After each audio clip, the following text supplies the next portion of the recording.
नमस्कार दोस्तों, स्वागत है आपका फिर से गवर्नमेंट एग्जाम प्रिपरेशन चैनल में। और PT super fast region series में हम कंटिन्यू करेंगे इस वीडियो को। शुरुआत करते हैं।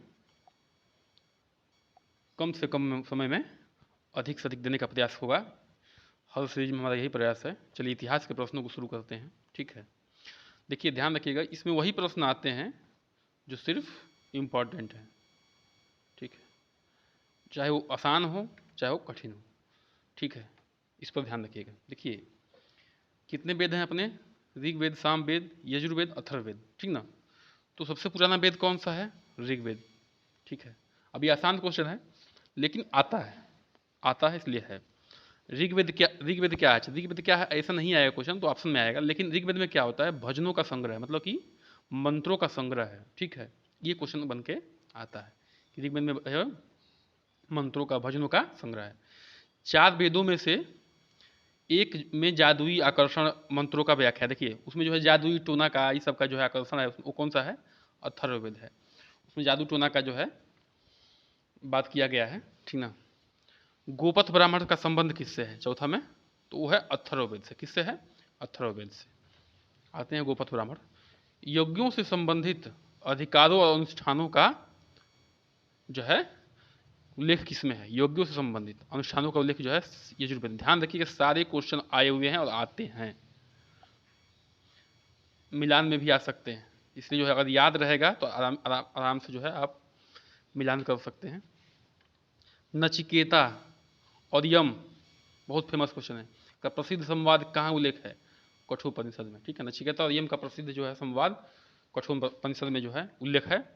हड़प्पा संस्कृति के मोहरों पर, देखिए हड़प्पा संस्कृति की बात हो रही है, आर्यों के आने की बात नहीं हो रही है। तो हड़प्पा संस्कृति की मोहरों और टेराकोटा कला पर निम्न जानवरों का प्रतिनिधित्व है। देखिए हाथी का है, गैंडा का है, टाइगर का है।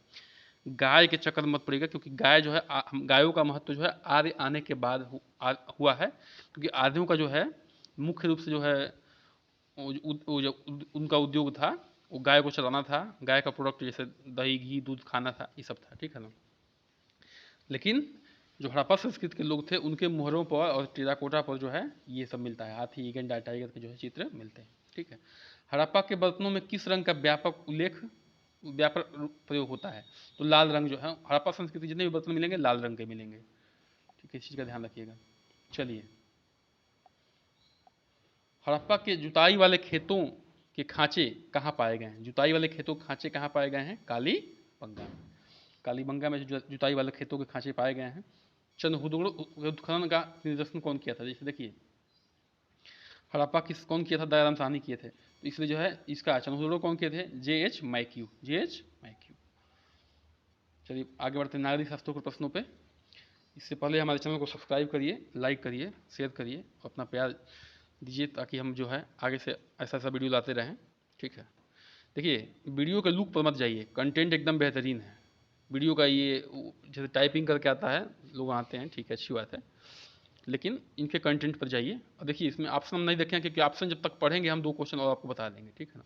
कम से कम में, इसीलिए कह रहे हैं कम से कम समय में आपको अधिक से अधिक देने का प्रयास है। इस चीज़ का हम पूर्ण ध्यान रखे हैं। चलिए, नागरिक शास्त्र में भारत के बाहर प्रधानमंत्री की मृत्यु हुई, किस प्रधानमंत्री की बताइए? तो भारत के बाहर एक प्रधानमंत्री, एक ही प्रधानमंत्री की मृत्यु हुई है, वो है लाल बहादुर शास्त्री जी। लोक लेखा समिति के स्पीकर कौन है? लोक लेखा समिति का अध्यक्ष कौन होता है? स्पीकर। लोक लेखा समिति का अध्यक्ष जो है स्पीकर होता है। राष्ट्रीय मानवाधिकार आयोग का जो अध्यक्ष का जो कार्यकाल होता है वो 3 वर्ष का होता है। 5 वर्ष समझ के गलती मत करिएगा। राष्ट्रीय मानवाधिकार आयोग के अध्यक्ष का कार्यकाल जो है 3 वर्ष का होता है।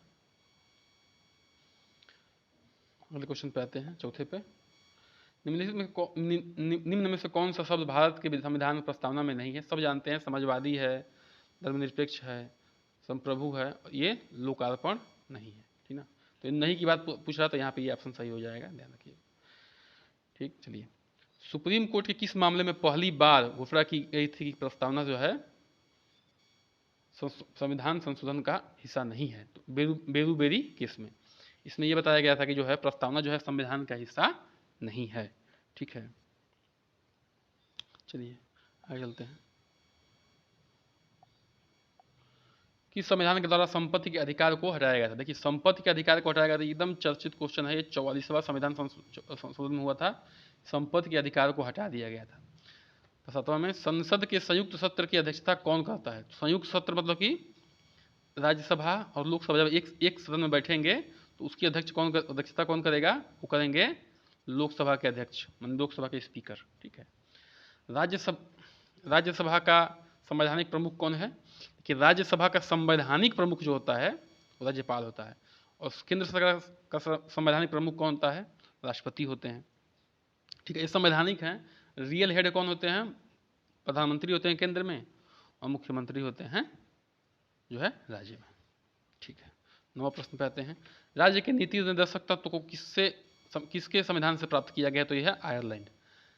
राज्य के नीति निर्देशक तत्व तो है आयरलैंड से लिया गया। जो भी भाई हमारे जो 1-2 साल एग्जाम की तैयारी कर चुके हैं वो जान सकते हैं कि कितने इंपॉर्टेंट क्वेश्चन हैं ये। ठीक है, जो बार बार आते हैं। किस सभा के सदनों की बहुमत से अविश्वास प्रस्ताव पारित हो जाता है? ठीक है, तो मंत्रिपरिषद इस्तीफा देना पड़ता है। देखिए लोकसभा में अगर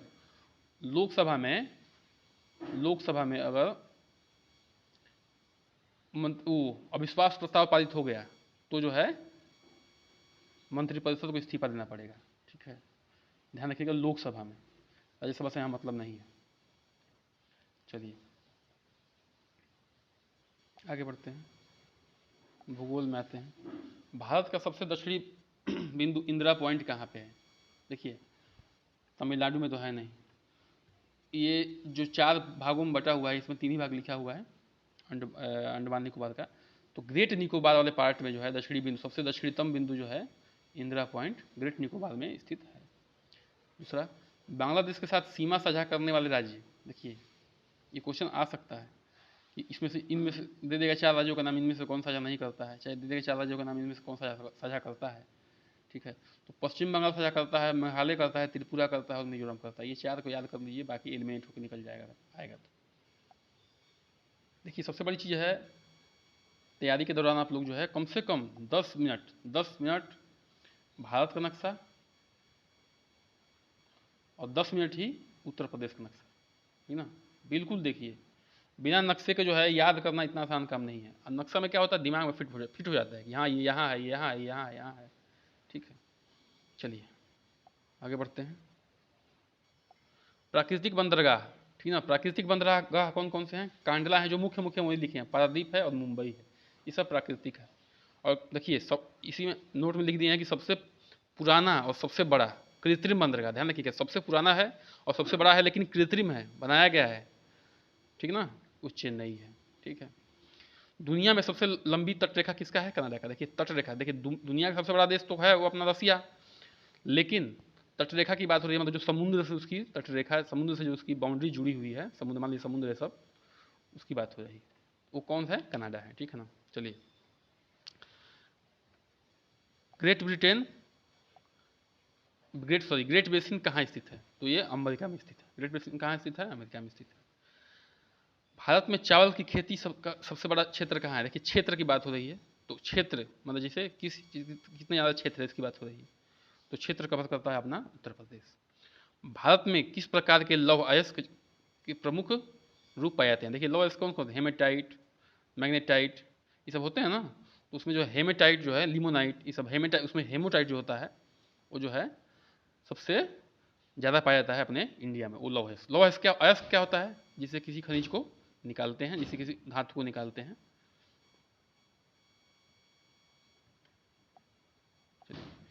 तिब्बत में मानसरोवर झील के पास से नदियों का उद्गम, देखिए ब्रह्मपुत्र का उद्गम होता है मानसरोवर झील के पास से, सतलुज का होता है, सिंध का होता है। ठीक है, देखिए उस वाले वीडियो में बताए थे कि सतलुज और सिंध ही 2 नदी हैं, ठीक है, जो है उससे बाहर से निकलती हैं, जो कश्मीर से होकर बहती हैं उनकी बात कर रहा हूँ, जो अपने देश से बाहर से निकलती है। बाकी रावी हो गया, चिनाब हो गया, ये सब जो अपने ही देश से निकलती हैं।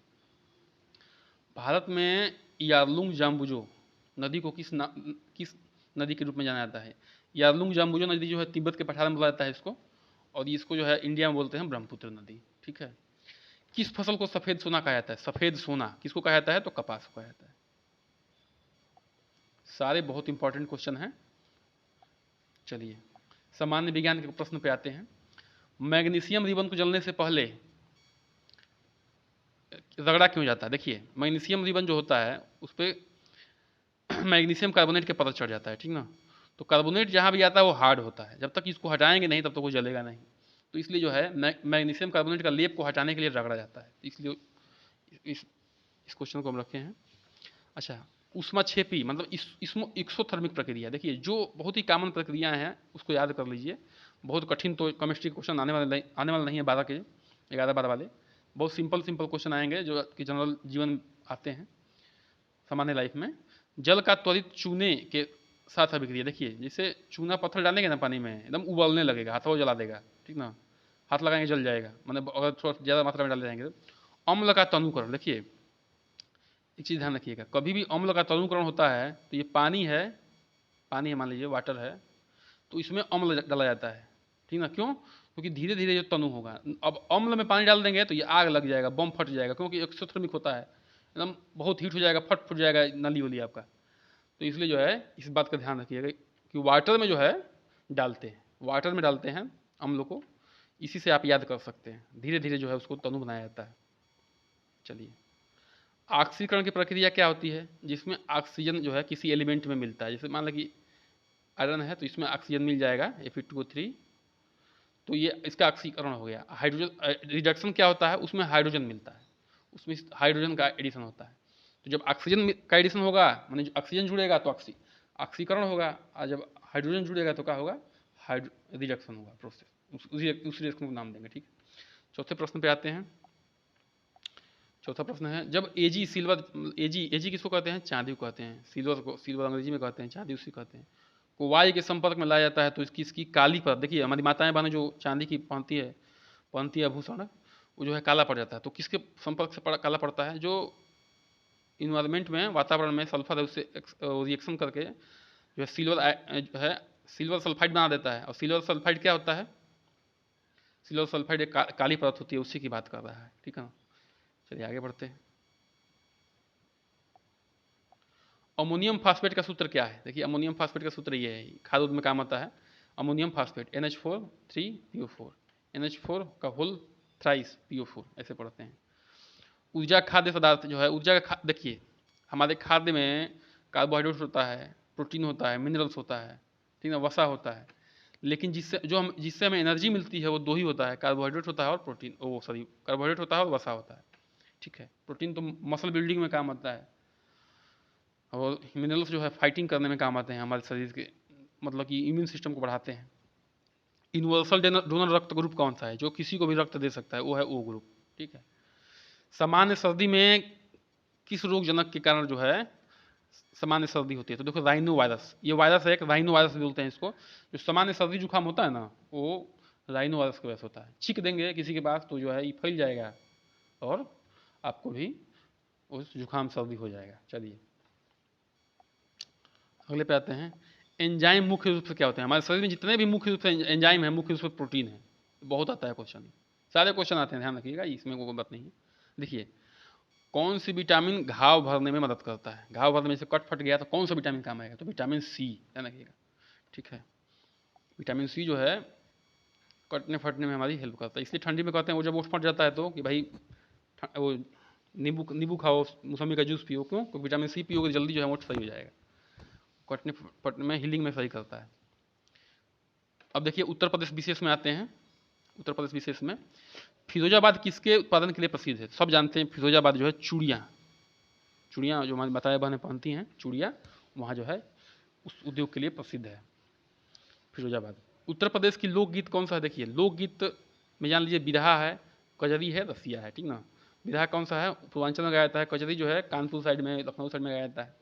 रसिया जो है पश्चिमी में गाया जाता है, ठीक है, ध्यान रखिएगा। अच्छा, हिंदी भाषा के अलावा उत्तर प्रदेश का अन्य आधिकारिक भाषा की बात हो रही है, ध्यान रखिएगा, आधिकारिक भाषा की। तो वो संस्कृत और ये अंग्रेजी नहीं है, इसलिए काट दिए हैं। उर्दू है। कौन सा है? उर्दू है।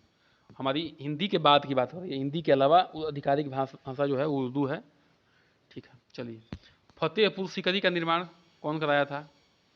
अकबर ने करवाया था। अब उत्तर प्रदेश के अंदर जो है बनवाया है फतेहपुर सीकरी है, इसलिए जो है इसको रखा गया है।